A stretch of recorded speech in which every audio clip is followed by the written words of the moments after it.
I would like to call this the meeting of the Human Services Policy Committee to order. I want to say, first of all, before we start, a big thank you to Clay County for helping put this together today. I do understand that this will be streaming on the House website, so some of our colleagues who were not able to make it up here today are going to be listening to everything we have online here. So I want to make folks realize, well, I mean, I have the whole committee here. Most of them are at least listening in. So I want to thank them for all doing that, and thank you, my colleagues, for being here. As we get started, I do want to first let folks know that the Human Services Policy Committee, kind of give you an idea of our purview. We focus on a lot of different things in the human services area, primarily long-term funding, whether it's assisted living, nursing homes, disability services, human services in terms of what's happening in the homeless area, and then quite a bit in the mental health, behavioral health, and SUD area. And that's part of the reason that we're up here today, is focusing is what's working, what isn't, and hearing from folks in the local community what's happening in the child mental health system. And so I want to say thank you for the opportunity to be up here, and I'd like to turn it over to Representative Keeler for a couple of quick comments, and then I'll have the other folks up here introduce themselves. Thank you, Mr. Chair. Really just thank you to the committee for coming out here. One of the things I have said over and over is, as I represent a border city, greater Minnesota community, when I go to Minneapolis, St. Paul during session, our community just really gets missed in a lot of the conversations. And I know it's extremely hard for us to drive to the cities to testify in the middle of the hardest weathers that we have. I know that a lot of us are strapped. Workforce is always difficult. You know, one of the things I look at is Nicole and just trying to hold down our childcare systems here. You know, to have people take a whole entire day to drive down to the cities is really difficult. And so I appreciate the chair and the committee coming here to listen to our community, our needs, and things that we really struggle with, or the things that we thrive in differently out here. So thank you all for showing up and being a part of this with us. Okay, thank you. And then Representative Curran, if you'd like to introduce yourself. Yes, thank you, Chair. My name is Representative Breanne Curran. I'm from District 36B, which is Vadnais Heights, White Bear Lake, or one of the northern suburbs of St. Paul. And then we have a guest with us. We even allowed the Senate to attend here. I know I feel very honored to be in a House hearing here. So I'm Senator Rob Kupek. I'm very happy anytime fellow legislators, whether they be from the House or the Senate, come to Clay County to be here to greet them. So thank you very much for coming up for this hearing. You're welcome. Representative Keeler. Thank you.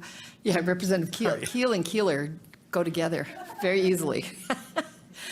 Thank you all for being here. It's wonderful to be here. I'm representative of District 1B, so just north of us all. I serve Polk, Red Lake, and Norman County, and just a little bit of Clay. There's 3 townships in Clay, the precincts that I serve. So, and I farm up in the Polk area. So, Representative Novotny.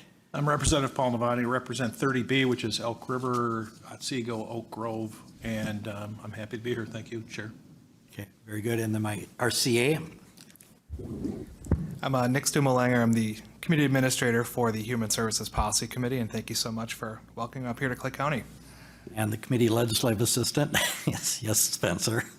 Spencer Kroos, happy to be here. Oh, yes. And also we have staff in the back. We have, and I can see them waving. It's Jonathan Cotter and Jacob, Grunhaus. Thank you, Jacob Grunhaus. And then you've got your intern here? Yes. Right, okay. And I'm sorry, I forgot. Angie. All right. And did I forget any other staff?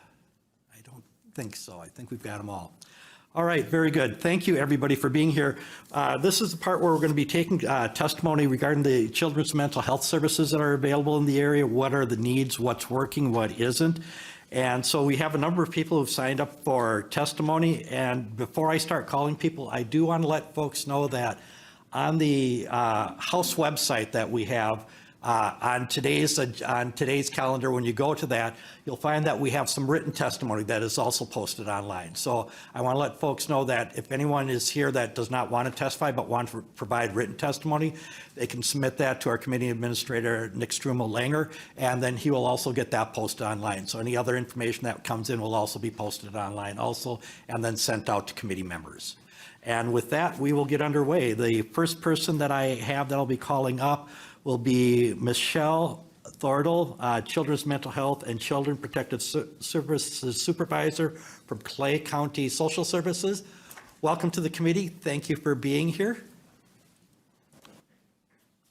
If you'd like to go ahead and introduce yourself and start your testimony, please. Good afternoon. Thank you, Chair Fisher and members of the committee for your interest in the issue of high acuity and complex mental health needs and your willingness to travel to Clay County for the hearing. For the record, my name is Michelle Thordal, Supervisor at Clay County Social Services. I supervise children's mental health services and child protection services and have worked in this area for over 20 years. Today, I'm here with two families, Gina Life and Kim Larson, who would like to share their journey of navigating the mental health service system to access the care and services their children need. The difficulties our two families have experienced highlight some of the gaps in Minnesota's continuum of care for services needed to support children with significant, high acuity, complex, and/or co-occurring conditions, oftentimes involving the confluence of mental health, development, and substance use needs. While these needs have been present while I've worked in this area, the pandemic and challenges of recent years have highlighted the shaky foundation and gaps in addressing the mental health needs of Minnesotans, specifically youth, children, and their families. Without addressing these challenges, we will continue to see youth and families struggle. What is the answer to addressing these needs? The answers are as complicated as the issues that present, and a demand that County Human Services, along with our state and community partners, inform the development of a sustainable array of services to help meet the mental health needs of children and their families. Minnesota has few options available to address the high acuity needs.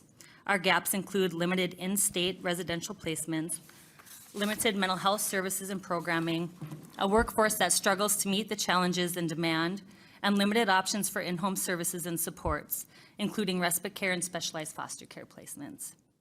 We recommend that Minnesota resource evidence-informed therapeutic services and supports by developing an array of services such as community resource centers, community-based mental health programming like SIBS, respite care, specialized foster care, intensive residential treatment, and psychiatric residential treatment facilities.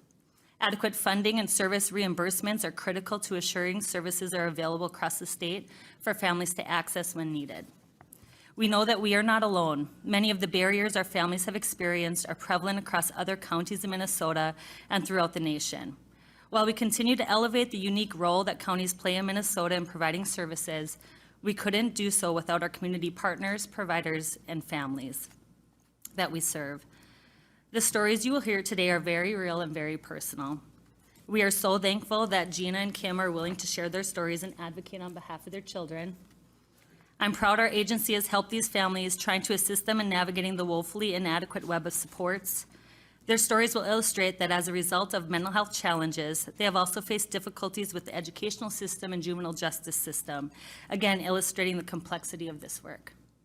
At this time, I'll close remarks and turn it over to Gina Life and Kim Larson. Following their remarks, we'll be available for questions. Thank you very much. Gina Life, if you'd like to introduce yourself and begin your testimony, please. And welcome to the committee. Okay, thank you for having me. I'm Gina Life, and I am here for my daughter Emma. She's 16 now, and we adopted her as a baby, and she was addicted to meth. Her biological parents, which is my half-sister, so I know this to be true, they're both schizophrenic, so to say she came into the world with a few things against her is an understatement. In her toddler years, we knew she was just different. I have two older children, and at school, when it would come time to do what the teacher says or, play ball, it was always just how she wanted it to go. She just wouldn't listen. She was just very, very, very headstrong. And we knew then that there were problems. So her dad and I divorced, and when she was in 4th grade, she moved to Montana to be with him during the school year and me with the summer and during holidays. She started having trouble in school then. She started doing drugs, running with the wrong crowd, and there you can drive at 15, so she had her license, and one day she was mad. Her dad told her no, she couldn't go somewhere after school, and she went flying through the parking lot and almost ran over the resource guy working in the parking lot. She called me here, there in Montana, and within 30 minutes, she called and she was in the back of the cop car. They, had called and they arrested her.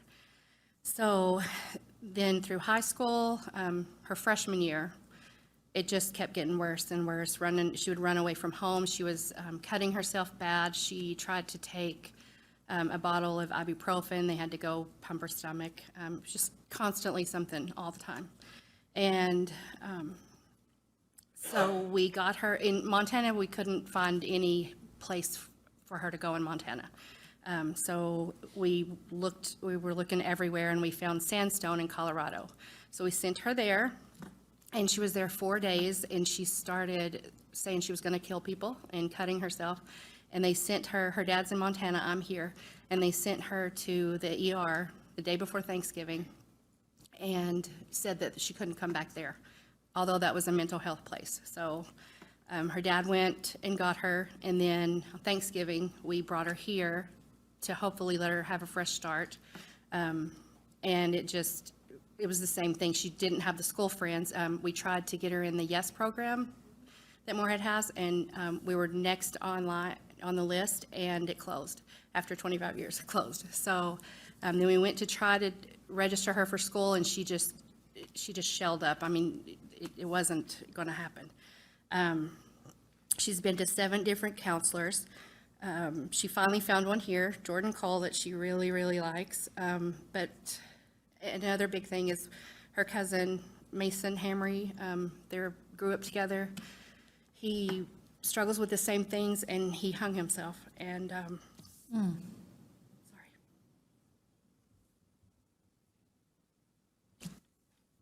sorry. Oh, that's all right, take a moment. So we knew then how important it was to get her the help. So, all right, sorry. So then when she was at the house, I'm a single parent, I have to work, so I couldn't be there all the time. I'm a nurse, but I started my own cleaning business so I could be my own boss and set the times and be able to be with her, when her sister couldn't or whatever. And the self-harming kept going. The drugs, I didn't know about it then, but now know that she was doing drugs. She somehow got online between her phone and her virtual reality thing. She was getting into sexual things, and I didn't even know that was a world. We went to Arizona to see her brother, and she assaulted him there. She just got mad. He was being a pesky 25-year-old brother, and she got mad. He was trying to get her to watch a movie, and she pushed him. I was holding a newborn baby, and that's when the physical started. And then we came back here, and with that happening, we went straight to her counselor, to Jordan, and she told him that she had thoughts of suicide and of harming me. And so he told me to take her to Prairie.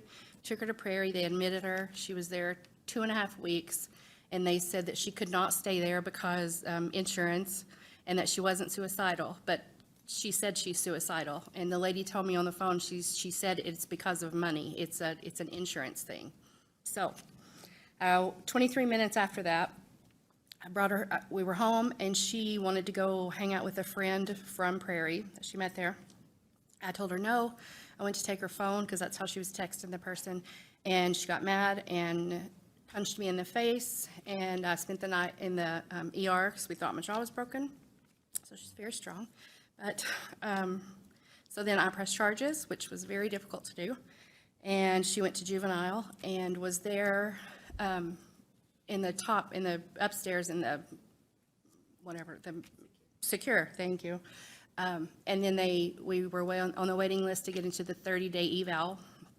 We got her in that, and then she needed treatment, but there was no places open that had a spot, and so she finally got in Heartland, but she self-harmed and threatened. Isn't it called Heartland? Yes. Threatened people, and so she couldn't go there. So then she was in juvenile, had to stay in the non-secure for 2 months while we're waiting on getting her. So there's my child with mental illness, fighting with the staff. She had to sleep in panties and bras because she wasn't safe with clothes, and she had the smock, but she refused to wear it. She has been molested, and so to make her wear her panties and bras was horrible. She took the Velcro from the smock and rubbed, I mean, she hurt herself with that, with Velcro. So we finally got her in Girard, and she's been there 2.5 months, and I don't know how long she will be there, but I'm so glad I can talk about this because there was just no help for her. You know, she needed mental health help, and there was just nothing for her. And, you know, it was all full, or it was cost too much, and so she had to stay in juvenile because she wasn't safe at home. I wasn't safe, and she wasn't safe. So I'm thankful for the help that we did get or do get, but I just pray if anything positive can come out of what we go through daily, if our story can help make a change, I will say it over and over and over, because it's a horrible thing to live, and I can't imagine how those kids feel. So if we can somehow find some more help, it would be great.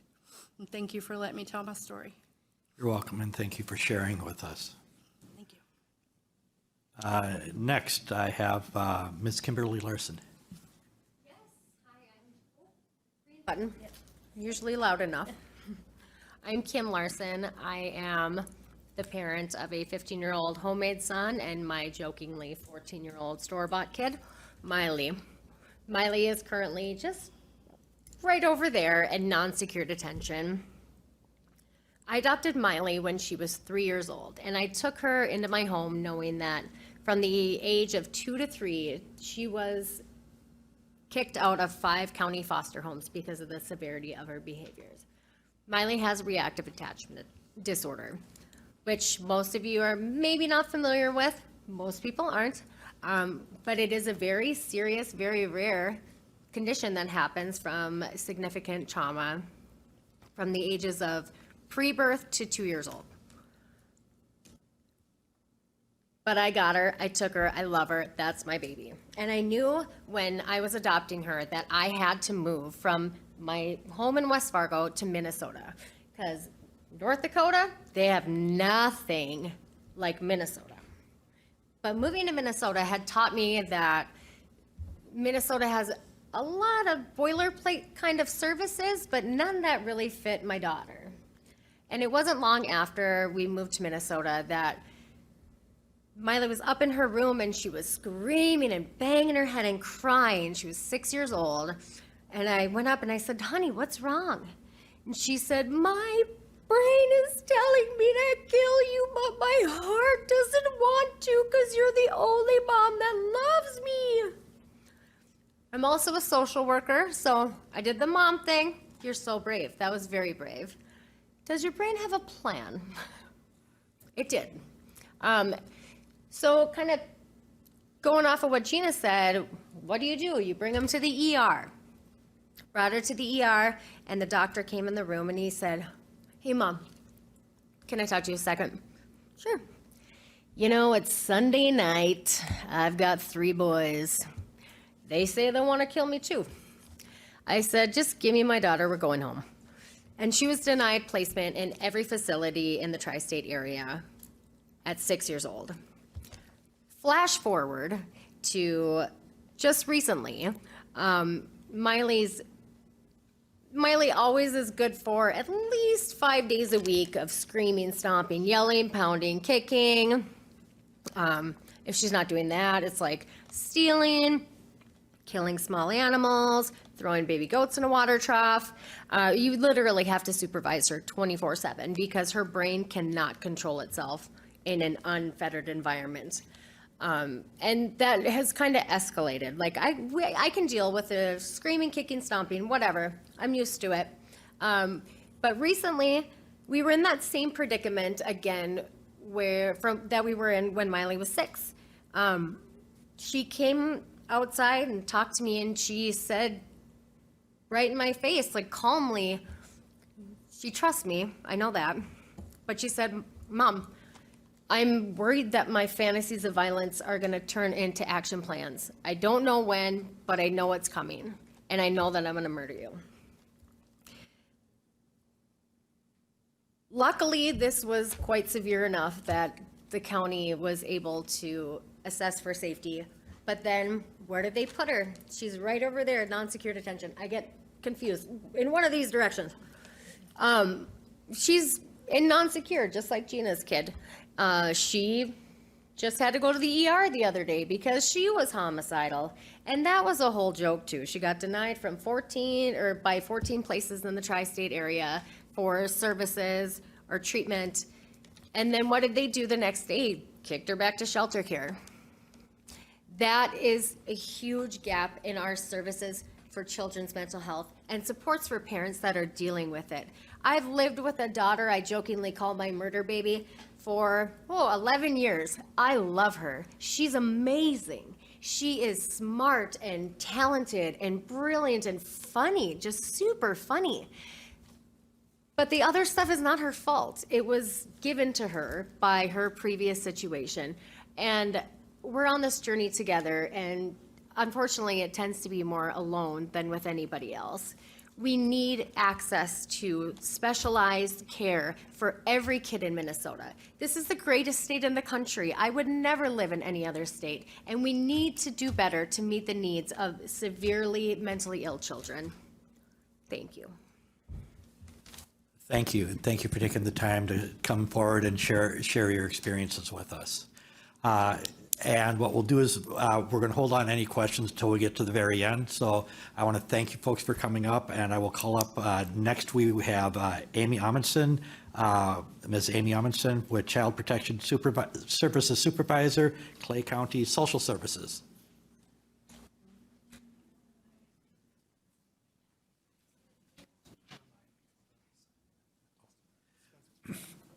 All right, and then to let folks know, is that after testifying is to make sure to sign in. Our committee legislative assistant, Spencer Cross, will have you fill out your information so that we can have that for the record. So thank you, Ms. Amundsen, for being here. When you're ready, you may go ahead and start. Okay, thank you, Chair Fisher, for inviting me. For the record, my name is Amy Amundsen. I'm a supervisor at Clay County Social Services. I supervise the ongoing Child Protection Division, which oversees a majority. Which oversees a majority of our out-of-home placements of children in foster care and treatment facilities. Today, I'm here to inform you of some of the current challenges that the Minnesota Interstate Compact on the placement of children, Minnesota Statute 260.851, also referred to as ICPC, has on our ability to place children timely with relatives in another state. Our county seat, as many of you might know, is a border city with Fargo, North Dakota, which has a population of over 125,000. The mighty Red River divides our two cities, which for many families is just a quick trip over the bridge. Due to the divide, our agency must follow the federal statute of placing children through the ICPC process. This process requires our agency to complete an extensive amount of paperwork and submit it to our state office in St. Paul, who sends it to the referral, the ICPC office in Bismarck, North Dakota, and then on to the identified county in North Dakota. This process can take an extensive amount of time and is often delayed to it not being a priority for the receiving agency, and expedited orders are often not followed. This delays our agency's ability to immediately place children with a non-custodial parent, relatives, or kins. Oftentimes, people only think of relatives as blood-related or related through marriage, and kin can also include people that have a significant relationship to those children, such as a pastor, daycare provider, or a friend of the family. In Minnesota, our agency has the ability to identify relatives immediately and work with the family on an emergency foster care license, where the child is placed into the identified relative or kin's home while they pursue a foster care license. Preliminary checks are completed with the family, including background checks and social services checks. A home safety check is also completed with the relative to ensure the safety of the child in the home. However, in the process of an interstate placement, this process is not available to us due to ICPC regulations, which can delay placement of a child with a non-custodial parent, relative, or kin for up to months, when our agency only has 12 months to reach permanency or to reunify with a family or to reach permanency. Our agency recently had a placement of a newborn who was born in the Duluth area during a blizzard. The child had to be placed in St. Louis County's emergency foster care home until the roads were safe to travel. The newborn was then placed into a county foster home for approximately 6 weeks until a relative in Clay County could be identified. However, from the initial placement of the child, a paternal aunt and uncle in Fargo had come forward to be a placement option and permanency option for the child should they not be able to be reunified. But our agency could not place with them initially due to the ICPC process. An ICPC was submitted, and after 4 months, the child was placed with the relative. ICPC is a federal and state law that oversees the placement of children in all 50 states. The ICPC issue is a barrier not only for our county, but many other counties in Minnesota that border another state. Clay County and our state association, MCASA, welcome the opportunity to collaboratively identify solutions and develop an improved process to expedite the placement of children over state lines. Thank you. Welcome. Thank you very much for coming forward with your information. Next on the list I have is Shauna Rettmeyer, Ms. Shauna Rettmeyer, CEO of Alma. If you'd like to introduce yourself and begin your testimony, please. Thank you for coming here today. Thank you, Chair Fisher and members of the committee for this opportunity to share experiences of delivering mental health services to children and families here in Northwest Minnesota. My name is Shauna Reitmeyer, and I have the honor to serve as the CEO for Aluma, and I am also a direct service provider as well. Aluma is a certified community behavioral health clinic that serves all the way up to the Canadian border, along the North Dakota border, and butts right up to Clay County. We are about 7,100 square miles with a total population of 68,000 people. And so I really appreciate the opportunity to be here, to drive only an hour and a half as opposed to the 5 hours that it usually takes when I come down to St. Paul. As a CCBHC, we provide a full continuum of services, but for the purposes of today, I'll focus in on our youth and family services. We provide early childhood, which is birth to 5, outpatient mental health and substance use therapy, medication management, CTSS, mobile crisis, and school-linked mental health services in upwards of 23 school districts. At the end of September, we served 1,256 children and their families. And some of the situations that the Moorhead area sees is very similar to what we see as well. And through the diligence of advocacy, the collective provider network, committed to delivering high quality and excellent care, have really maximized the services and supports available to meet the needs of children and families. We have a foundation of excellence in braiding together a variety of funding. We look at Medicaid, we look at commercial, we have contracts and partnerships with our county human service partners. We apply for every grant under the sun to have that continuum of services. But that excellence is challenged every day with workforce issues, increased wait lists for needed care that is putting pressure on our crisis response services that could be avoided in many cases. While Aluma does not serve in the Moorhead area, we are providing very similar services like Village Family Services that we got to meet earlier today. And I'd like to highlight one of those services, and that's CTSS. CTSS is Children's Therapeutic Services and Supports, or Supports and Services. I get those two mixed up frequently. But they are foundational in supporting family preservation. This service is able to provide in-home and school-based therapy and skill building to support both the parents and the child, because often it's children in the context of that caregiver environment that they're in. And it's bolstered through trauma-informed care, helping address early onset of psychosis, depression, anxiety, and often it's adjustment due to loss, such as a divorce or death. The goal is to keep our children with their families, help them achieve their educational outcomes, and prevent higher levels of care, or to divert children from correctional institutions. And I have an example that I'd like to share with you of a 9-year-old boy that was struggling with increased behaviors, that was withdrawing from friends and family. His grades were suffering. The county and the school were on a trajectory of looking at an out-of-home placement. That would mean this 9-year-old boy would have to leave his family, leave his community, leave his home, leave his school, leave his friends, everything and everyone that he knows. So imagine that. A 9-year-old boy, that's the age of my niece, so all I can think of is my niece Amari,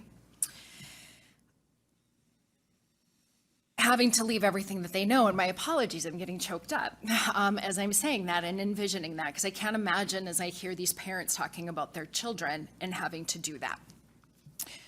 When Aluma was approached with this young boy, we asked the county to pause. Can we just try? Can we get in with CTSS? Can we try to do this? Let's try and help this family. And we were able to do that by bringing in psychotherapy to help both the children and the parents. Skills were continued to be provided in the school by the social worker in the school. We were able to get them connected with medication management. He was able to participate in our North Star Summer program with intensive group-based skill building over the summer to help build that up. And now he's in school, he was able to stay home, and he did not have to go to out-of-home placement. A full continuum of care is really needed. However, we do know that higher levels of care are needed from time to time. Between the workforce challenges, one of the other largest barriers is the stagnation of reimbursement, preventing sustainability for many of these higher level of care services to get off the ground or to remain open.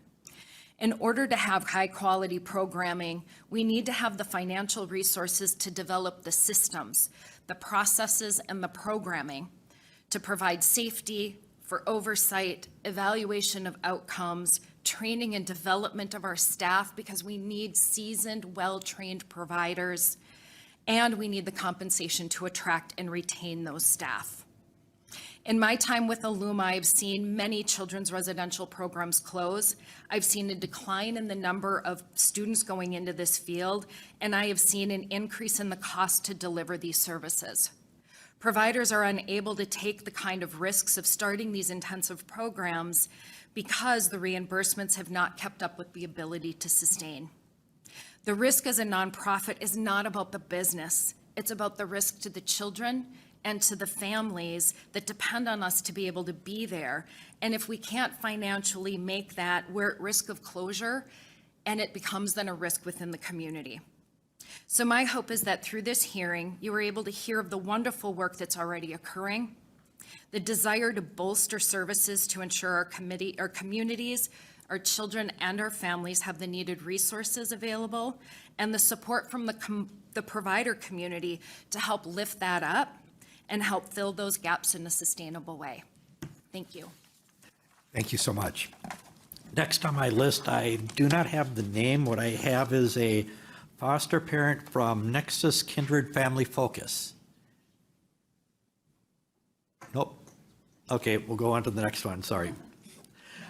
Next I have James O'Donnell, Director, West Central Juvenile Detention Center.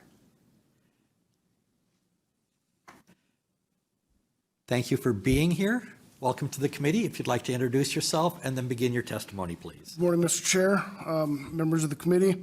My name is James O'Donnell. I'm representing, I'm the superintendent at the West Central Regional Juvenile Center. I know it's been referred to as a couple different times this meeting, but I'm representing the MNJDA, which is Minnesota Juvenile Detention Association. And all the juvenile centers in the state are facing the same types of problems. We're having the same types of pressures placed on us. So my testimony, I want to highlight the significant gaps in children's mental health in Minnesota. I want to begin my testimony with a story of increased reliance on juvenile detention centers when it comes to responding to children's mental health. For anatomy purposes, I changed the name, and or it's just a generic area. The name I chose, I always choose it, is my daughter's name, which is Madison. So here we go. Madison, this is a very true story too. Madison, a 14-year-old autistic girl, is detained after she was attempting to commit suicide by getting run over on a busy highway. Detention was not law enforcement's first choice by any means. The first choice was Madison's mother. However, Madison's mother refused to take custody of her and wanted her daughter placed somewhere that could keep her safe. Madison has a long history with social services and had many numerous community services and even some out-of-home placements. Law enforcement reached out to social services where they too were unable to help, as no places would accept Madison due to her aggressive behaviors and history of noncompliance. Law enforcement, in conjunction with social services, had no choice but to charge Madison with the lowest charge possible to get her into juvenile detention. Madison was eventually placed in the non-secure program at the detention facility. In addition to ASD, Madison also had uncontrolled epilepsy. In order to better understand her epileptic needs, a neurology appointment was set up. While at that neurology appointment at a local hospital, she began to behave erratically and physically. Hospital staff had to restrain Madison and for her safety, and the doctor placed a freeze on Madison as she was clearly in need of psychiatric care. The facility supervisor then called the local adolescent psychiatric hospital to begin the referral process. The referral process was going as planned until the hospital found out that a juvenile detention center was making the referral. Upon learning that the referral was coming from a juvenile detention center, the hospital intake worker informed the supervisor that they had no beds available. The supervisor indicated that she is on their daily announcement email list, and this morning the hospital sent out an email stating that they had 4 open inpatient adolescent beds.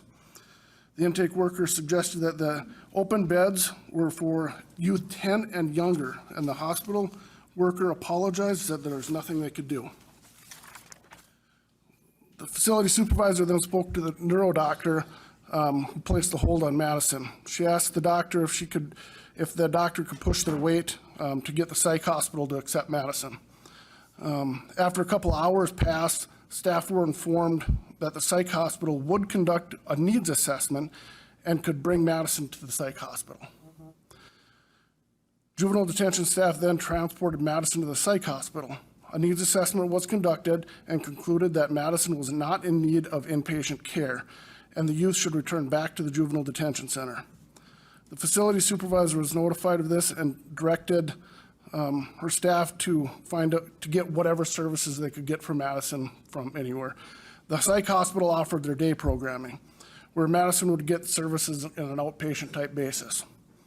The staff took the referral information back with Madison to the juvenile detention center. After all the approvals and referrals were granted, the juvenile facility transported Madison to the day programming. Staff returned to the juvenile center and soon got a phone call saying they needed to come pick Madison up. Staff could hear yelling in the background and asked what was going on. Staff said it sounded like she's having a mental health crisis and she's in the right place. The psych hospital's intake worker then called the juvenile detention supervisor.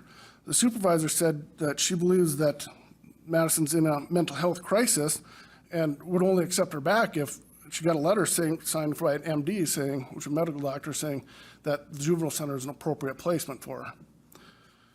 Shortly after the conversation, the juvenile center supervisor received a call from the psych hospital's intake director. The intake director notified the supervisor that local police were getting inpatient and were not going to charge Madison with anything, but would help transport Madison back to the juvenile detention facility. The supervisor asked the obvious question. And here's where I need to point, why is PD there? And then this is where I just got to pause and kind of let it all reminisce and sink in. An inpatient psychiatric hospital called local law enforcement to de-escalate a 14-year-old autistic girl that's in their hospital at the moment. The supervisor said that she did not need police and would come get Madison as soon as she got the letter signed by an MD. The hospital did send that letter and requested that the hospital did send the letter as requested, and the juvenile supervisor and a couple staff went to pick Madison up. The supervisor had some of a rapport with Madison and was able to calm her down and get her to comply with being safe in that moment. Madison then spent the next month, a little over a month, at the juvenile center receiving care and working on home integration. Madison was able to return home to her mother's care. Overall, there are many similar stories similar to this that take place all across the state of Minnesota, all juvenile centers, and it's happening on a weekly basis. The reality of the situation is that youth with significant mental health needs are in correctional placement. This is true last year, this is true this year, and it'll be true next year. And it's only exponentially getting worse. There's very little to no federal money or state money that's being used to support juvenile centers. In addition, when a youth is placed in secure detention, their medical assistance is stopped. So that means the county's got to pick it up. So, which isn't that big of a deal, but the continuity of care isn't there anymore. When you start services and stop services and start services, it's more expensive and it's less effective. And then in addition, there are several pieces of legislation that was passed last legislative session. Many of these were supported by the MNJDA, and we're happy to see Minnesota moving in a positive, progressive direction. However, there was no funding attached, leaving counties to cover the increased cost for services of needing to provide one-to-one care for some kids at some certain times. So 3 solutions I kind of offer. We offer is research the Social Security Act around the inmate exclusion clause. We understand that there are some states that have gotten around this with predisposition residents and pre-adjudicated adults, same thing. People that are, it's kind of a due process question. You know, should you take an entitlement away from somebody when they haven't ever been convicted of anything yet? The second one would be provide some state funding to juvenile facilities to address the ever-increasing mental health cases in our care. MNJDA does not believe that juvenile centers should take the replace of mental health programs. In fact, we believe Minnesota can and should do better. However, the reality of the situation is that youth are with us today and will be until Minnesota can get a continuum of care that effectively deals with children's mental health. Juvenile centers are truly caring for the youth with the most significant needs and are doing so with limited county funds. The third part is the part that I believe is backing up a lot of things, and it's review 245D licensing. Work with actual practitioners and providers to fix these issues so they will be able to once again provide community-based programs and options for aggressive youth. Because right now these aggressive youth are being placed with us and receiving their services with us. With that, thank you for the opportunity.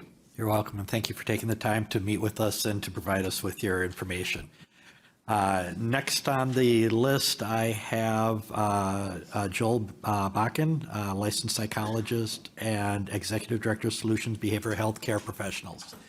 If you'd like to come forward, welcome to the committee. Please introduce yourself and then begin your testimony.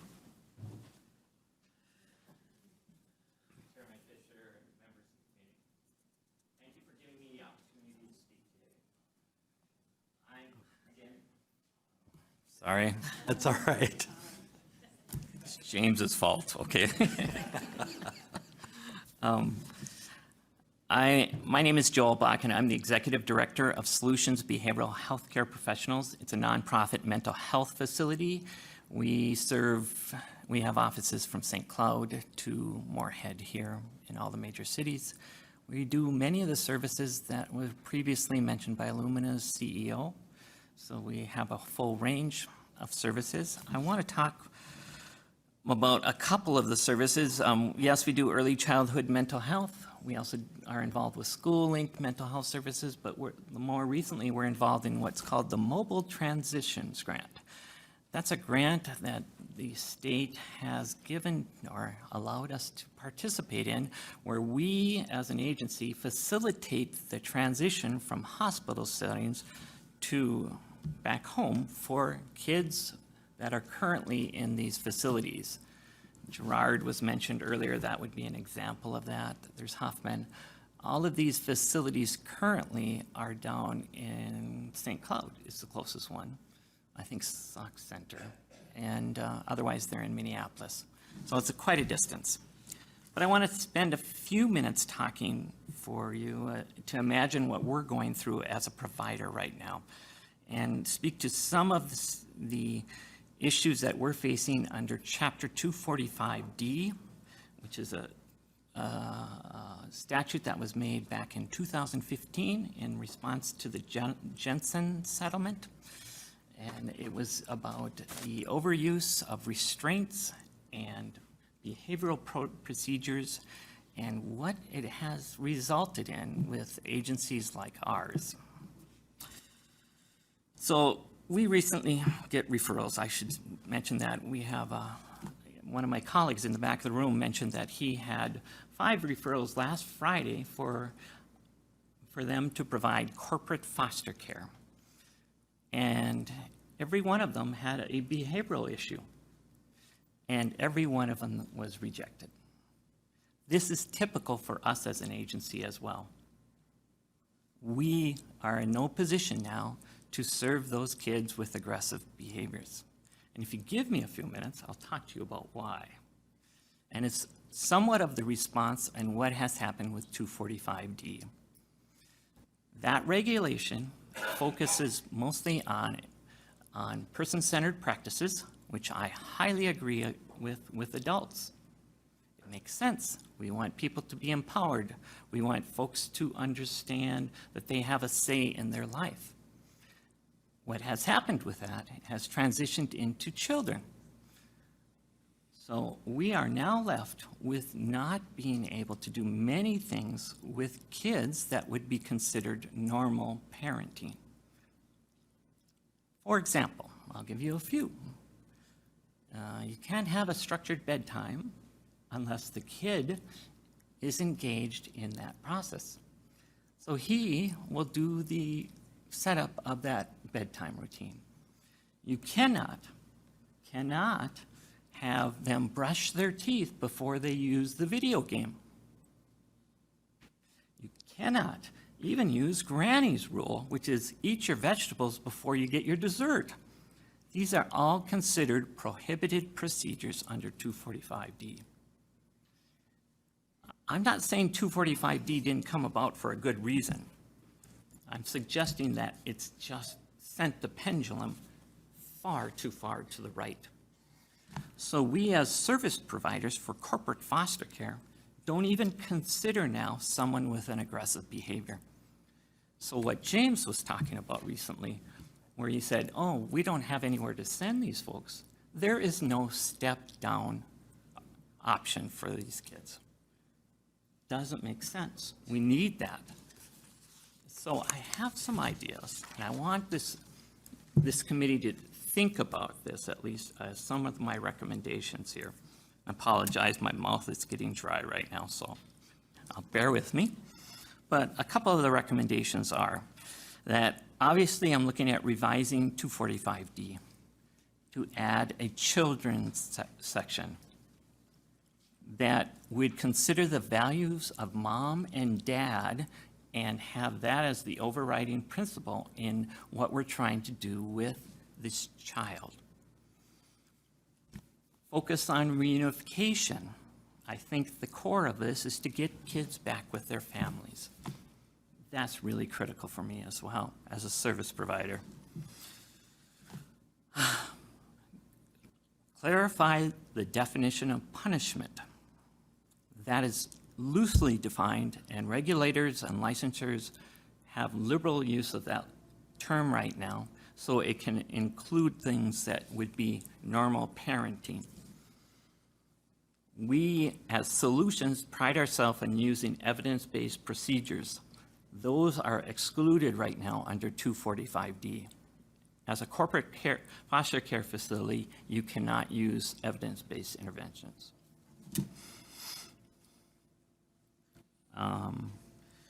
Another revision I would like under 245D is to have some internal consistency in the regulation. Positive support rule is not consistent with, which they mention many times under 245, is not consistent with the prohibited procedures. And lastly, I want to have this committee support the licensures of board-certified behavior analysis.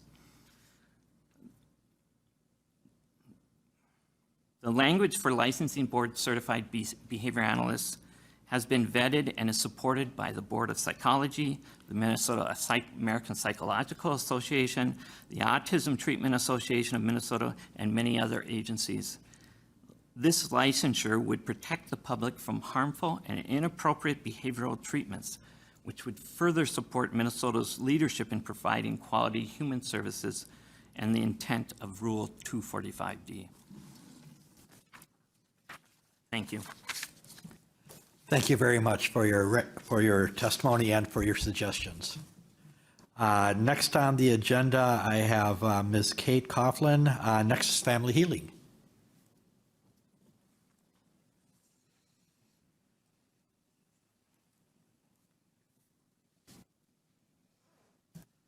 Thank you, Chairman.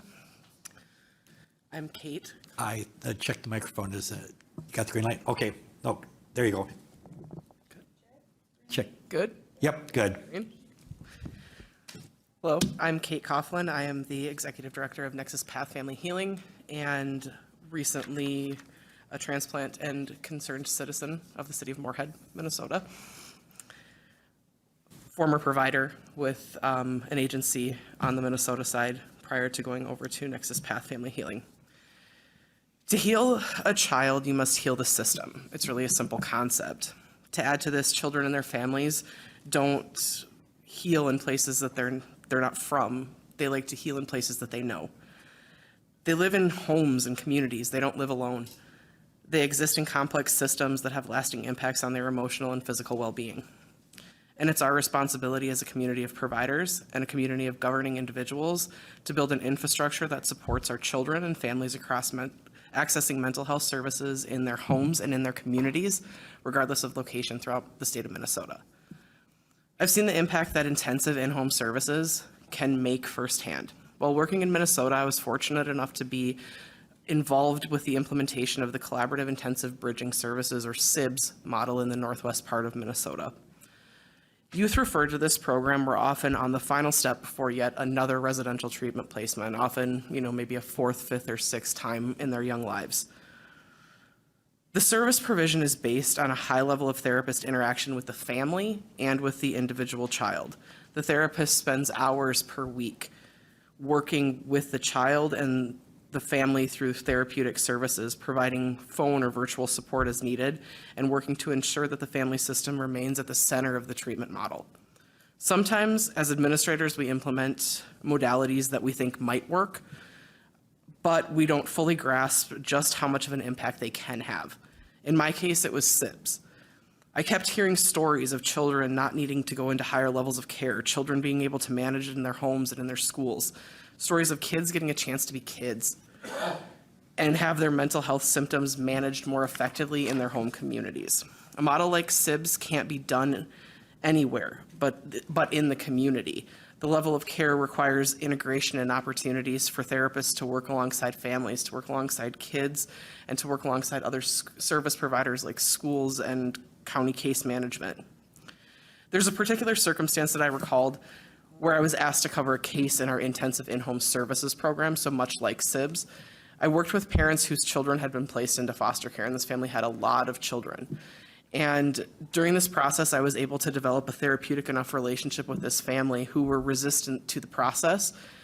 And I was able to develop that relationship with not just the parents, but with the children. It was humbling to watch the transformation of this particular family through the process of engaged in-person work. This family was able to find hope and healing through this high service model, and after much work, the family reunited and continued with in-home services after reunification. SIBS isn't the only model in the continuum of intensive in-home services. The list of services that are evidence-based, intensive, and done in-home is lengthy. And as providers, we all want to serve kids in the best way that we can. However, a lack of funding to support the arduous process of training and implementation deters many an agency from pursuing these models. While we operate in a nonprofit space, we must be able to create a reimbursement pathway that supports providers being able to prioritize these services. The majority of intensive in-home, high-intensity service models require that providers have minimally their graduate degree and intermediate licensure, meaning that they've completed graduate school and have a clinical trainee status. There's some modalities that require advanced licensure to be a practicing clinician. With current funding pathways limited, it's a challenge for the providers who have a strong mission tie to these types of services to pursue them due to the competition in the marketplace for fully credentialed therapists and mental health professionals. When agencies are concerned about reimbursement rates from public sources such as Medicaid and Title IV-E, it becomes taxing to work to develop these programs and services that are primarily reimbursed through those payers. When those are the primary funding sources, there is also not a pathway for development. So agencies are not positioned to expand services, especially if they are operating in a nonprofit sector. Another area of need, in need of our attention as a state holds a special place for me.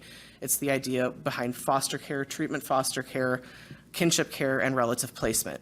State by state, we have discussions on the incredibly high need for this level of service and the absolute shortfall of providers. Treatment foster care, also called therapeutic foster care, is out-of-home care by foster parents with specialized training to care for a wide variety of children and adolescents, usually those with significant emotional, behavioral, or social issues or medical needs. Treatment foster care is designed to provide safe and nurturing care to a child in a more structured home environment than a typical foster care placement, and it can be a cost-effective alternative to residential placement. Foster parents typically receive additional supports and services and training. Treatment foster care is a less restrictive option for youth, and an increase in providers can allow for a decrease in the strain currently felt on PRTFs and QRTPs statewide. In order to increase the number of providers we have that are prepared and confident to take on the care of a child with complex mental health needs, we must invest in a funding mechanism that allows individuals and families throughout Minnesota to choose foster care as a profession and a vocation. Caregivers in TFC truly are an extension of the mental health care system and must be compensated in a manner that does not force them to choose between caring for a child and maintaining full-time employment. The youth in their care require full-time parenting. We cannot continue to support these youth in the least restrictive environment of TFC when families are being forced to choose between fostering and saving for retirement. Providers in TFC receive high levels of training and support from agencies. They are expected to mitigate risk in the community with youth who often have significant needs. It is our responsibility to treat our TFC providers as the professionals that they are, inclusive of contributions to health plans, or access to Medicaid like the children they are supporting, access to contributions to Social Security and other chosen retirement plans, and access to agency-level professional supports, such as mental health therapists, case managers, social workers, and other professionals through in-home services that support the youth in their care. Minnesota, much like nearly all states, is in a period of crisis where youth are being boarded in locations, as we've previously heard about, that are doing the best that they can. But these are not places where children should be housed. We cannot continue to board kids in hospitals and emergency departments and detention centers or hotels. We must work together to develop a system of care that allows for an expansion of less restrictive options like QRTPs, PRTFs, or treatment foster care homes. These are places where children can heal and grow, and most importantly, where they can be children. These are places where permanency can and will be the goal, where it's not about quick stabilization, rather about the beginning of a healing journey that can carry them into adulthood. So I implore you, as a governing body, to consider these thoughts for the betterment of children and families throughout Minnesota. While system change is never an easy process, by prioritizing and fixing our mental health rates, developing infrastructure dollars in order to secure earlier intervention services, bundling payment rates to ensure agency sustainability, and professionalizing foster care as the vocation it truly is, Minnesota can etch its place among trailblazing state partners in the quest for equitable access to mental health care services statewide. Thank you. Welcome. Thank you for taking the time to come before us today. Next, I have Dana Geistad from Sanford.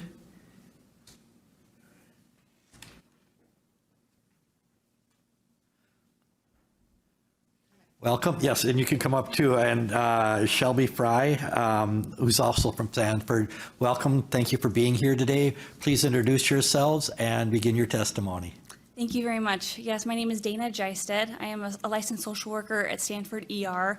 I'm duly licensed in social work in both North Dakota and Minnesota. I am very thankful to chair as well as the community for hosting this event. I'm also thankful for my leadership notifying me of this event late last week. Really wanting to be a part of the conversation, knowing what we're seeing at the Stanford ER, and doing what we can in terms of what we are seeing in child mental health in the ER. I work very closely with my providers as well as with psychiatry, doing what I can to assist with families, with wider networks, with Clay County as well as multiple Minnesota counties, including Beltrami, Polk. I just worked with a county worker from Moore County that's way in Austin, Minnesota last week. I've been seeing in my almost 4 years as a Stanford employee an increase in children staying in our ER for a length of time. I'm seeing barriers in terms of initiating immediate community support for families and interventions for their children in the home to, again, be a network to assist in connecting the dots and getting the right people involved. Knowing from an ER standpoint that acute need, that I've heard so much of this testimony today about families, from caseworkers, from other providers, speaking to the barriers that we're seeing in the state. And knowing, I think that's safe to say, of being Stanford just across the river, treating these Minnesota residents the best we can, and working with this other set of services. So I recognize the lengthy list I call every day, if not every other day, for inpatient psych treatment. There's approximately 14 psych facilities that can treat pediatric patients for acute psychiatric treatment with all aggression caps. Meaning if there's any sort of history, even if that's 6 years ago, if there's any history of aggression, it's almost an immediate no. And people hanging up the phone on me before I can even explain the situation of what's going on. I have been working with multiple children, unfortunately, again in an ER setting, that I've come to know, that I have seen multiple times on multiple occasions, trying to assist where we can. I have worked with a particular youth, she's about 14 years old, who stayed in our ER for 3 weeks because there was no alternative.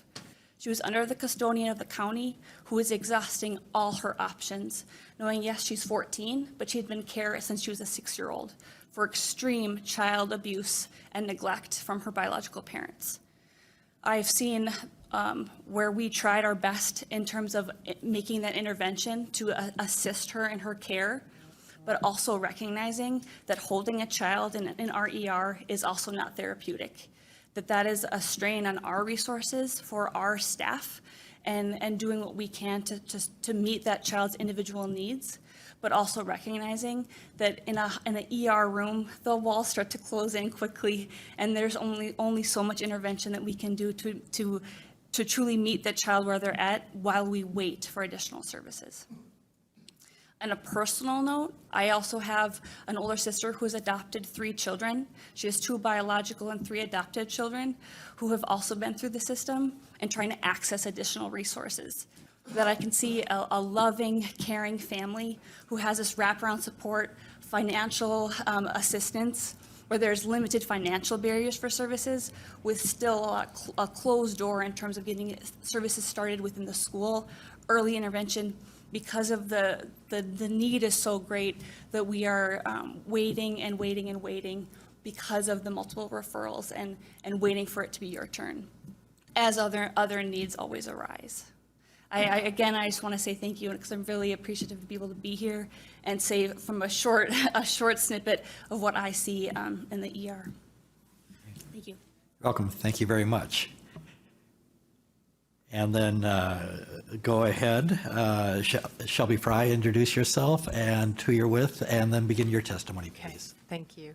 Shelby Fry, I'm psychiatric nurse practitioner in the ER at Sanford. Dana is my right hand and convinced me to come in here today. Thanks, Dana. But I do appreciate what you all are doing because it's pretty awful, the conditions. And, you know, I started at Sanford in 2019. I came from Montana. We have not so great resources in Montana. Many more here, but I'd describe them as discombobulated. There's just there's no continuity. There's no any sort of coordination of care. It's a different, interesting level of management that I had no idea, and it doesn't really help. So since I've been here in 2019, I used to see about 1 or 2 kids a week in the ER, and that has changed to 1 to 3 a day in the last 3 years. The numbers are staggering. I don't even see adults anymore, and it's really outrageous. And kids by no means are a simple case ever. There's a lot involved, and the amount of time they have to spend in the cement box in the ER is heartbreaking. I know most of the children that have been mentioned here today. I've seen them, and I wish I could have done more. And that's the helplessness that we feel in the ER too, is we get these kids that come in and you know, this is the end of the line and nobody knows what to do with them anymore, and neither do I, because none of these hospitals will take them. Oftentimes they don't meet inpatient criteria for a psychiatric hospital because it's not an imminent risk. It's not something that we're sure is going to happen right at this moment. So that's the criteria that the hospitals use to say, no, you need a long-term treatment facility. And I agree, we do, but we don't have that either. And it's not something we can do from the ER, and it's months and months of waiting. And I see these kids a half a dozen times before they get any sort of resources, months and months later. And what they have to go through in the meantime, missing school and in and out of facilities, and the parents, their relationships. I mean, it's so much. It really is awful, and it's helpless feeling. We had a similar situation last week. I mean, we probably, you guesstimated 1 every 4 to 6 weeks that spends over a week with us, or at least 80 hours probably. Come in on the weekend, and we can't find anywhere for them till Wednesday or Thursday. And more often than not, those kids, we end up trying to come up with a safety plan to go home and just do the same thing that they've been doing over and over again. How many times can you do that before the child takes it into their own hands and does something significant that we all knew was coming, but we just don't have a place for them to go and get better in the meantime. I'd say of all those kids that I see in the ER in Fargo, half of them are from Moorhead. Many of them come from 50 plus miles away in Perham and Park Rapids and Breckenridge and all these places. And then we've got another complicating factor of trying to get these kids who are now in a North Dakota facility back to their state. And we get pushed back from that too, because, well, they're in a North Dakota facility. We can't take them. We've got other Minnesota people. Well, then why did they bring them to the ER in Fargo? You know, there's so many variables. It's terribly sad. I rack my brain every day. I go home and I think about this, and I sleep, you know, terribly thinking about it. And it just doesn't seem right or reasonable. Sometimes I discharge kids back to where they came from because it's better. It's less of a risk of harm to them than it would be to spend 3 or 4 days in the cement block of the emergency department. So then you have to think of, well, what's the, you know, clinical utility of this child being here? I can keep them safe, yes, but how does that destroy their emotional state and feeling supported and trust and all those things that we need that they don't have? And now it's worse because they're abandoned.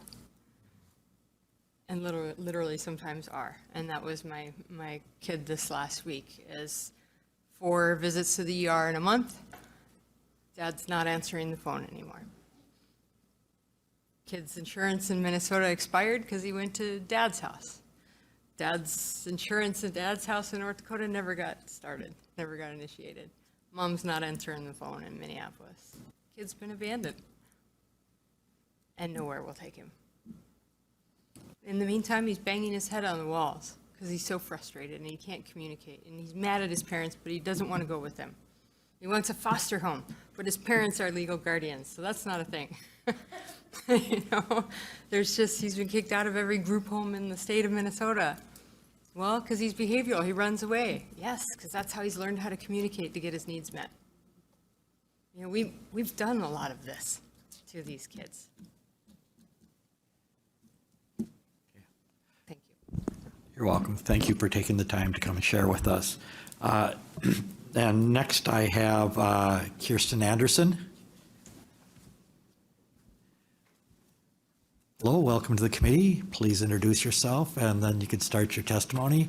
And I think you'll need to turn on the mic there. It looks like it's got the red light on. You're welcome. Turn on the mic. There you go. Mr. Chair, members of the committee. My name is Kirsten Anderson, and I'm the Executive Director of Aspire Minnesota, a statewide association of child and family serving providers. Today, I'm also here as co-chair of the Children's Committee of the Mental Health Legislative Network. We advocate for solutions that can swiftly and effectively build the services children and families need. We're grateful to be in Moorhead today and hear from local experts about how there is excellence in care that's making a transformative difference for children and families, that there are clear gaps in access to care that are prompting unnecessary crisis, heartache, and costs, and that there are solutions that are within reach to build the children's mental health continuum that is desperately needed. First, for some context, I just want to share what was distributed in your packets. First, you have a loss of capacity memo. This outlines that in the very broad category of children's residential facilities, Minnesota lost 888 beds, or 36% total capacity in the last 2 decades. Though this is a really broad category, the statistic is instructive, especially in the light of the increasing global trend of acute mental health needs for children. There are a myriad of reasons for the shrinkage of children's residential services, and the total loss of beds absolutely relates to the crisis in boarding for children and fundamentally points to the need to build the children's mental health system of the future. This memo is to set context, not to invite us to step back and recreate history. We want a family-centered, increasingly community-based system with robust early intervention, intensive in-home models to equip families to care for children while at home, and a full continuum that can deliver the right care at the right time, including high acuity, short-term care, and longer care residential supports when needed. We want individualized care to support each child and family within the right care at the right time in the right setting. Then the roadmap illustrates currently available services. Positively, we have much of what is needed in our existing service array, most included in our state Medicaid plan. As we heard again today, we are failing too many children and families due to a lack of access. Failing our kids is painful at many levels, impacting our families, schools, communities, safety net, healthcare, and public safety systems. Inadequate investments and service designs are incredibly costly, all in the wrong direction.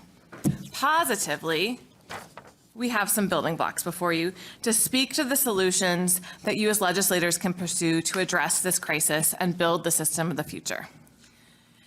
Increasing access to mental health services by increasing rates is the most important building block. Medicaid is Minnesota's primary payer for children's mental health care.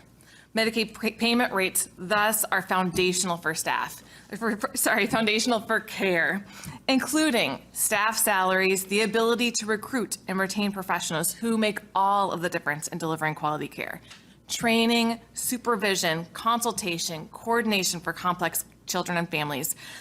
These are the critical elements that all have been suffering under today's rate structure that is averaging about 40% less than the cost to deliver care. Said more positively, Fixing our rates will have the greatest impact in helping to transform our mental health system to deliver the right care at the right time and the right setting. No other policy or investment can make a greater difference.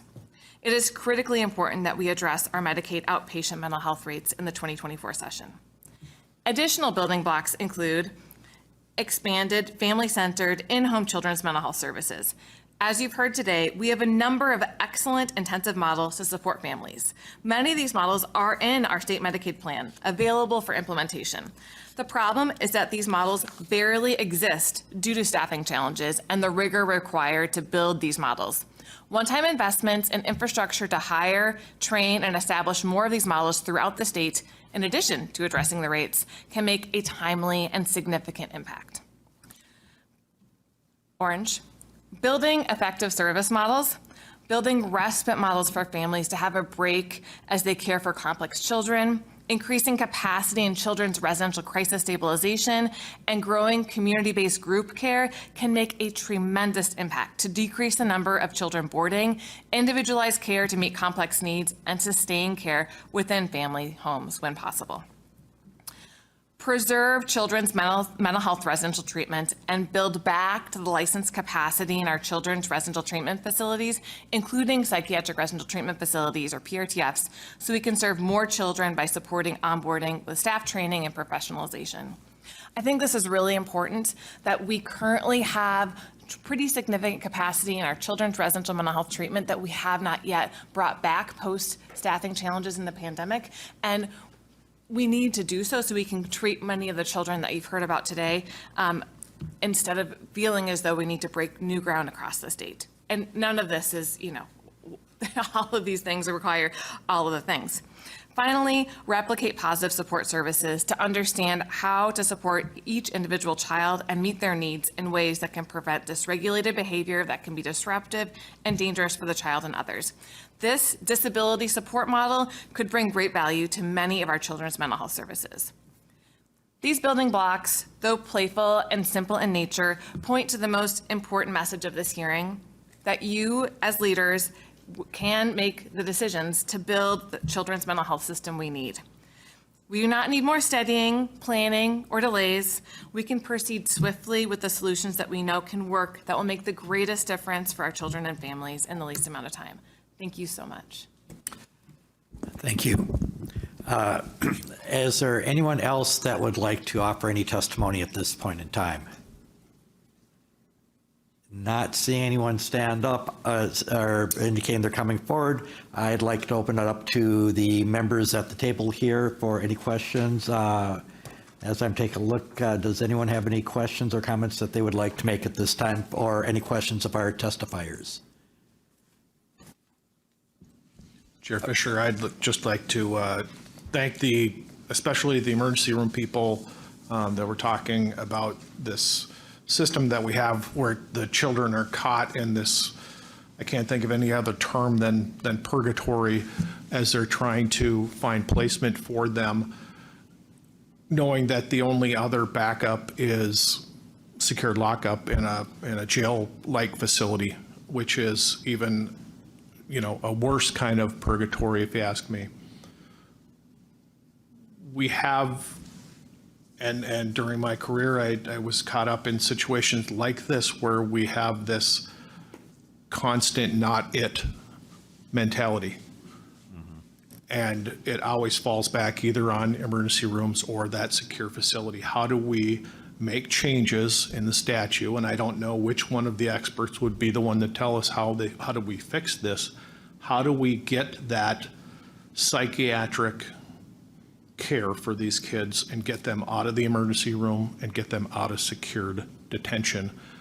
And I realize it's a very big issue, but how do we do that? What changes do we need to make so that we have a situation, as they were describing before, where you've got a child that's obviously in a psychiatric crisis, but the psychiatric crisis facility won't take them? So that's my question. Thank you, Chair. Thank you, Representative Novotny. Other comments, or is there anyone that'd like to try to answer his question more than we've already heard? Yes, if you'd like to come forward, please identify yourself Thank you for being here today. If it's green, it's on. Yep, it's on. I'm Nicole Flick. I own ABC 123 Child Enrichment Center here in Dilworth. I can answer that question. You fund 0 to 3. Her daughter, it was 2 years old when she found that out. Her daughter, she was 3 years old. Nobody gave them services for 0 to 3. I own a child care center. 20 children in a room full of 4-year-olds. 16 of them have an IEP. 2 teachers who are being paid $15 an hour. No services. You fund 0 to 3, 0 to 5, as you do the rest of the schools, and you get us the mental health supports we need, and that's how you fix your problem. They won't end up in prison. They won't end up in hospitals. You will fix them when they're little, and they will thrive as adults. That's all I want to say. Thank you. Thank you so much. Other comments from committee members as I take a look, Representative Keeler. So I thank you, Mr. Chair. I have a question because I feel like we always say like youth, right? But I know working in the homelessness world, some of our youth stuff goes up to age 24. I just want to make sure that we're all on the same page, that you're talking when an individual reaches the 18th birthday, they no longer have any support for this. Like, I get worried about 18, 19, 20, 21-year-olds when their frontal lobes still aren't even fully developed. We know that. But can somebody just verify that it is, that when we talk in the mental health world and all of this, we stop services at the age of 18, whole hard stop? I see a hand in back there. If you, I see several hands, if you folks would like to come forward. And the green light is on the microphone, so go ahead and re-identify yourself, please. Kate Coughlin, Nexus Family Healing, 21. Yep, so there's extended foster care services. They can access CTSS services until the age of 21 if they're enrolled in school. So, and then if they're a 245D, like a CADI or DD waiver, those children can stay in school until 22. So they can stay connected to their home district. Maybe. Okay. Hit the microphone there. Thank you. So with a lot of our programming, when youth are receiving services through our CADI waiver or just in general child welfare services, we do try to transition those kids into adult services, getting them the necessary continued CADI services. Youth who are aging out of foster care have the ability to stay in extended foster care. So those youth who might be turning 18 during their senior year, we work with them on a plan to either stay in the current foster home they're in or to move to their own independent living site. We have kids who we develop plans where they have certain requirements to work so many hours per month or be attending a post-secondary or high school, where we work with them on a plan to transition out. And then once they reach that 21 age, we refer them to stay in the community, which is another service that helps those youth to remain housed and homed and receive services. Thank you very much. Any other questions? Representative Keeler. Oh, yes, please come forward again. And this is Shelby Fry. Yeah, Thank you. yeah. So in the world of psychiatry, youth stops at 18 after you've graduated from high school. So if you're 18 but still in high school, you can be treated on a adolescent psychiatric unit. Most of them, subjective. But 18 and completed with high school is an adult. Okay, thank you. All right. And I see we've got about 7 minutes left. So, but once again, I'll ask: is there anyone out front here that has anything they'd like to add? Seeing not, one more. Oh, yes, please. If you'd like to introduce yourself, and I remember you're with the counties. Good afternoon, Chair Fisher and members of the committee. For the record, my name is Angie Teese, and I serve as the Child Wellbeing Policy Analyst for the Association of Minnesota Counties, and have the distinct pleasure of working with our Human Service Directors and our Public Health Directors across the state. I am a resident of White Bear Township and Representative Curran's district, and I'm delighted. What I would like to add is that many of the voices you heard today have had some type of connection with the county. And the county serves counties across the state of Minnesota serve a unique role in both being a conduit for state-funded programming through grants or through direct funding opportunities, potentially philanthropic or otherwise. And in addition, in the two families instances, the county has served as the entity that's coordinated services and helped link them or network them to existing services and helped identify where there are gaps and advocate on their behalf. The county role is extremely unique in wanting to service and support our families, both proactively and then in the cases where we can't from a child protection standpoint. And so we are uniquely positioned to talk about the nuances and the complexities. And then what I would also like to say is that in many cases where state funding through grants or other entities fall short, the county and I think Clay County has been very fortunate, and they've been able to step in and help bridge some of that funding with the board support. With that being said, when that happens, that is on the backs of property taxpayers and is usually a result of increase of county levy dollars.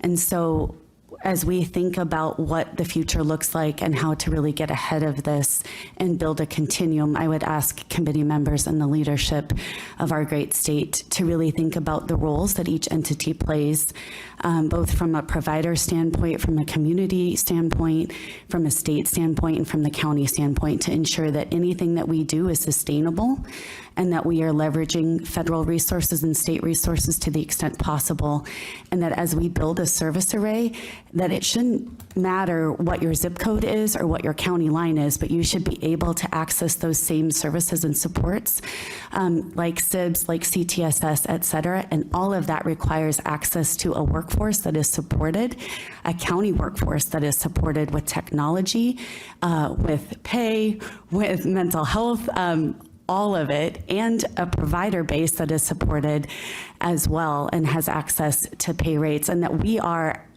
as a state are prioritizing a mental health workforce, and we are attracting a mental health workforce and leveraging our great university systems that exist within the state to help bridge that pipeline and address the workforce shortages. I'll pause here because I can talk about it from a state perspective. Rhonda Porter is your Clay County Social Services Director, and she can fill in any gaps for me. Thank you. Well, welcome, Rhonda. Please introduce yourself and begin your testimony. Thank you. Thank you, Chair Fisher and committee members for traveling to Moorhead today and allowing us to share our stories and provide testimony. As Angie indicated, much of our work in social services, county human service work, is governed by statute and Minnesota rules. As a state-directed, county-administered system, that we partner with the state of Minnesota, and we partner with a variety of our community members, many of which you heard from today, to deliver a lot of the mandated services that we provide. The Comprehensive Children's Mental Health Act requires the Commissioner of Human Services to create and ensure a unified, accountable, comprehensive children's mental health system. In that, we have that role, that state-directed, county-administered system. We have a role in that work. We do at Social Services, County Human Services, we provide an array of services, anywhere from the point of that phone call from that family who's saying, I'm struggling. It might be with a 3-year-old child, it might be with a 17-year-old child, in terms of children's mental health services. And our responsibility is to assure that proper assessments are done so that we can determine the best level of services, make referrals, provide case management services, provide many of the required and mandated services from our state, and assure that we can best meet those needs along with our community partners. We provide some of these services ourselves at the county level, and in many cases, we contract out with our community partners. There are a number of grants and allocations that the county receives through the Department of Human Services that aid in our development of mental health services, but unfortunately, they're underfunded, unpredictable based on various formulas or funding availability, and are not consistent across the state. We do have significant gaps in funding and an inadequate continuum of care, of which you heard about today. I shared some examples earlier about where the county does end up having to support some of the programs that we administer on behalf of the state, where the funding is inadequate. Areas such as respite care, where we're serving high acuity needs for kids, and so that funding does not go very far. We run out of funds, but we're not going to stop providing those services to keep those kids in the community and provide supports to their families. So we end up juggling the budget to try to meet that gap. Again, with various grants, because some are competitive in nature, we end up competing with our neighboring counties who have the same and similar needs as we do in terms of serving our kids. Having statewide funding for some of these, evidence-based services is critical, so that if you're lucky enough to live in Clay County and get one service, if you move, you could be lucky enough to get it there as well. I think that's really critically important in terms of that equity across the state. Whether it's rural or metro or wherever you live.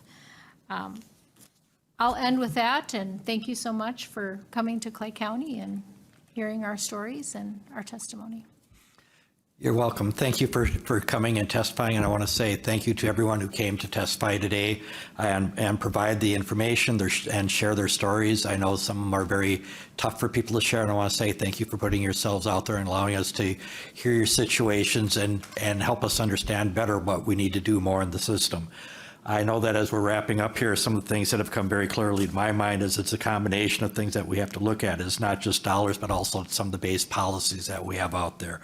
I know over the last couple of years, we've been fortunate, we've been able to do a little bit better in this area, but we still have a very long way to go. What really helped is with some of the things I've heard is it's identified that we have in some areas as we're building out the system, we have real large deserts in this state where the services don't come very well together. And I'm thinking of the PRTFs, those are an area that in some areas of the state it's getting it, in other parts we don't. And so we've got to do a better job in figuring out how do we break down the barriers between not only counties being consistent, but also between states. And I think one of the things I've learned a lot is that, well, you've got North Dakota just across the river here, just a short distance. Things don't flow well across the two because of the boundaries we have in the political units. So it's trying to figure out what can we do there. So I know I've received quite a bit of information that'll give us ideas of what to be working on in the coming session. I want to say thank you very much to the county here for hosting us. I know that we had several folks who were very instrumental in helping us put together the meeting here today. Jackie Fink, Rhonda Porter, Stephen Jarson. I think I got that right. I want to say thank you all for your help and support. We've been able to make sure that this is also streamed, so it's also been available to other folks in the state to be able to listen to this. And at that, Representative Keeler, is there any final words you'd like to offer? Just thank you. Thank you for making the drive. We do this drive often, right? To go to work half the year. And so it was really nice that as a chair, you found it important enough to come out. And that other members across the state also made the trip to join to listen to what we have going on out here. So thank you. And thank you all for continuing to show up. I feel like I keep hosting these meetings and I'm sure they're going to get us somewhere. But that starts with just sharing our story in more spaces and making sure that when these guys are at decision-making tables, they keep our community in mind. So thank you. And we definitely will. And with that, we are adjourned. Thank you.